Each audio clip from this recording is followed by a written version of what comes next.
Everyone, welcome back to my channel. दोस्तों, एक बहुत ही खतरनाक समाचार निकल कर सामने आ रहा है।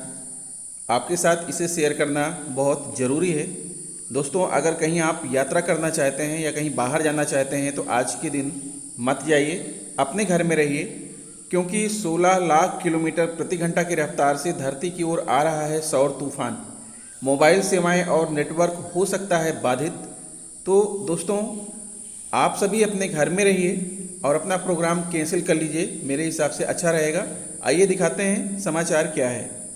दोस्तों, अगर आप न्यूज़पेपर पढ़ते हैं तो आपको यह समाचार मिल गया होगा। अगर आप नहीं पढ़ते हैं तो आप इस वीडियो के माध्यम से इस समाचार को जान लीजिए कि 16 लाख किलोमीटर प्रति घंटे की रफ्तार से पृथ्वी की ओर आ रहा है सौर तूफान। धरती के चुंबकीय क्षेत्र पर आज से असर डालेगा। मोबाइल नेटवर्क से लेकर सैटेलाइट सेवाएं तक होंगी प्रभावित। अमर उजाला रिसर्च टीम, नई दिल्ली। सूर्य की लपटों से उपजा एक शक्तिशाली और बड़ा सौर तूफान 16 लाख किलोमीटर प्रति घंटे की रफ्तार से पृथ्वी की ओर आ रहा है।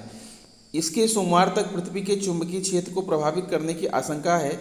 इन्हें जियोमैग्नेटिक तूफान भी कहा जाता है। विशेषज्ञों के अनुसार बीते 4 वर्ष में यह सबसे बड़ा तूफान है और हम पर इसका असर मोबाइल के सिग्नल कमज़ोर होने से लेकर सैटेलाइट आधारित सेवाओं पर असर के रूप में भी नज़र आ सकता है।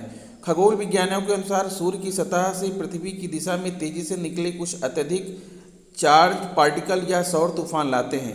इसका असर धरती के ऊपरी हिस्से मैग्नेटोस्फीयर पर हो सकता है। यह हिस्सा हमारे ग्रह को अंतरिक्ष में आए इन तत्वों से बचाता है।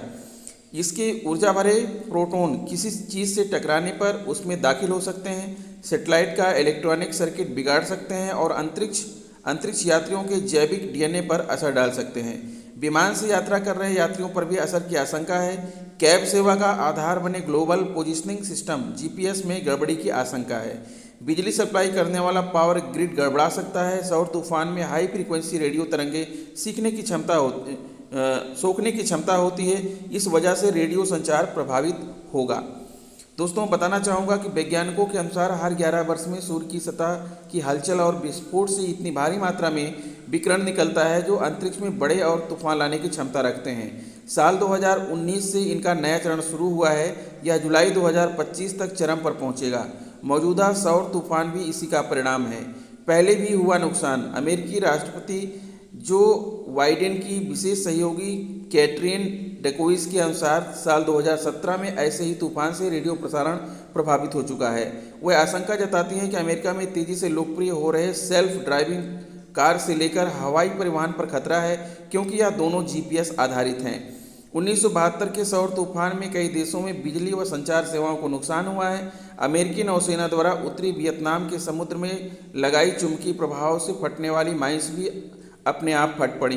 1989 में कनाडा के क्यूबेक में हाइड्रो पावर प्रोजेक्ट ठप होने के करीब 60 लाख लोग 9 घंटे बिना बिजली के रहे।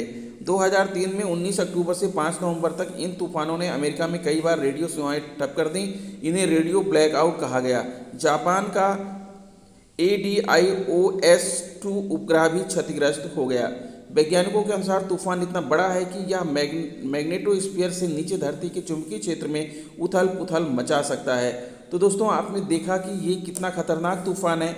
तो अगर आप कहीं लंबी यात्रा की प्लानिंग कर रहे हैं या कहीं जाना चाह रहे हैं तो मेरे हिसाब से आप मत जाइए, अपने घर में रहिए, क्योंकि अगर इंटरनेट, सैटेलाइट और मोबाइल और बिजली सेवाएं ठप हो गई तो फिर आप कहीं जा कर के फंस सकते हैं। इस वजह से दोस्तों, आप अपने आप को सुरक्षित रखिए, अपने घर में परिवार के साथ रहिए। तो दोस्तों, इस वीडियो में इतना ही। मिलूंगा आपसे नेक्स्ट वीडियो में। नमस्कार।